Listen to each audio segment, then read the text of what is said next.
Okay, so raise your hand if you use social media like YouTube, Snapchat, Instagram on an everyday basis. So as you can tell by the people that raise their hand, open access to information is a huge part of the United States culture. However, if I ask this in a classroom in China, the response would be much different due to heavily censored media and their access to information on a strictly need-to-know basis. So because of this cultural difference, it makes it harder for us to relate to how they live their lives and how for them to relate how we live our everyday lives. So it's important to understand when talking about and comparing to superpowers like China and the United States that there are many cultural differences. So when talking about today's topic, the consumption of shark fin soup, we need to recognize the cultural significance of shark fin soup in China for consumers in order to remain unbiased. So similar to the Chinese mindset, last year when I was sitting in biology class, I didn't know why sharks existed and I didn't know why we needed to protect them until I was properly informed by my teacher. So today I would like to inform you guys on the high consumption of shark fin soup and how it causes an increase of demand of shark fins from China and an increase of supply for shark finning from local and large commercial fishing companies, and how this affects the ecosystem and sets it off balance. So to understand the high demand for shark fins from China, we must first take a look at the culture and the history of shark fin soup.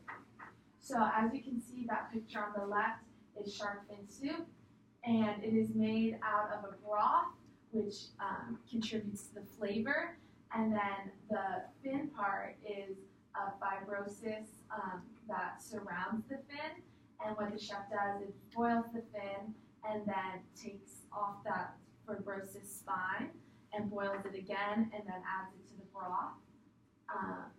And this bowl of shark fin soup costs about $100, and this is such a high price, but people are willing to pay it because, as mentioned in the Earth Island Journal in 2009, in the article Finicky Eaters, the shark fin soup symbolizes good luck, wealth, longevity, and good fortune in Chinese culture.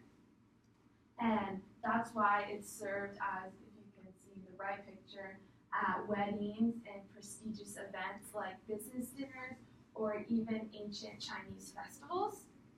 And this deep-rooted Chinese culture is also present in how elders view shark fin soup.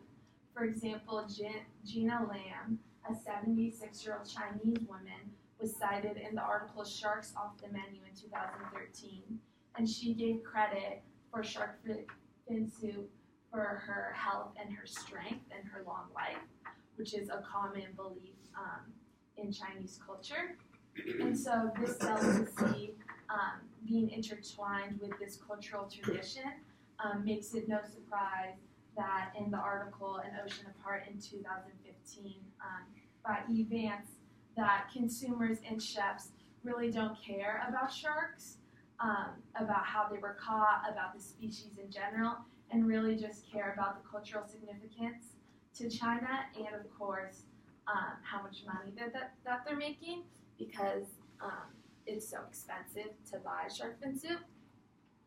So when there's a huge demand for something, there's going to be a really competitive supply. And so both large and small fishing companies are participating in shark finning to fulfill this high demand.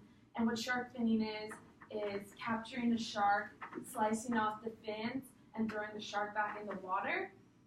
And as you can see, the first statistic, 73 million sharks are killed for fins a year, as cited in the article Killer Cuisine by Mar in 2010. And this is a huge amount of sharks, and what drives this is how much money that the suppliers are making from this industry, which, as you can see from the second statistic, is $500 million a year. And a single shark can gain about $120 from the buyers. And as mentioned in the article Cut Too Quick in 2011 by Coley, Chinese buyers are actually franchising the fishing expeditions and giving these fishing companies the gear and the salaries necessary to be able to fin these sharks. And so, when you combine this cultural significance and this huge price tag that this industry is, you get a declining shark population. And frankly, since there's so much money involved and there's so much history involved, a lot of the players don't care about the consequences. However, when there's 50 to 100 million sharks being killed each year, that's 90% of the species, so there's going to be an ecosystem imbalance.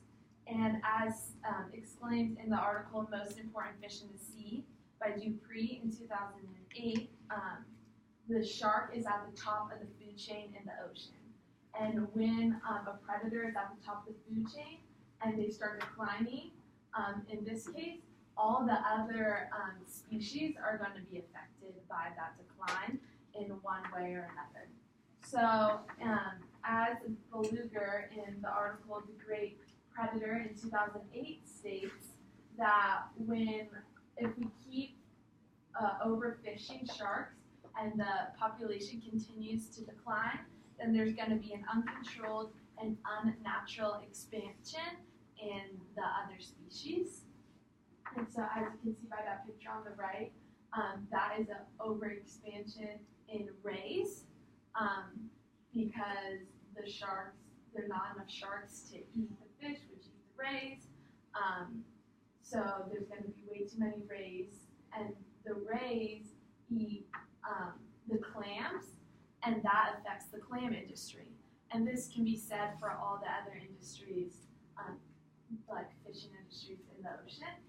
So it creates a huge ecosystem imbalance. So, in conclusion, people don't see sharks and feel sympathy, just like I didn't realize the effects of the sharks on the ecosystem when I was sitting in biology class. Just like a lot of the Chinese consumers don't realize how crucial sharks are to the ecosystem, and just like shark finners, the fishermen out there, they don't realize the effects either. So as an outsider, it's important to know how the consumption of shark fin soup causes an increase in demand from China, which causes an increase of supply from the large and local fishing companies, and how it affects the ecosystem and makes it off balance. And so I think this is a really important topic to cover, especially in this political climate. It is filled with a lot of opinions from both sides, and I think it was an important time to give this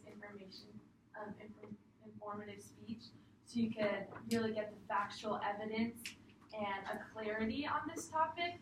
So hopefully you are better informed and won't let opinions take over what you believe in regards to the consumption of shark fin soup. So thank you for listening.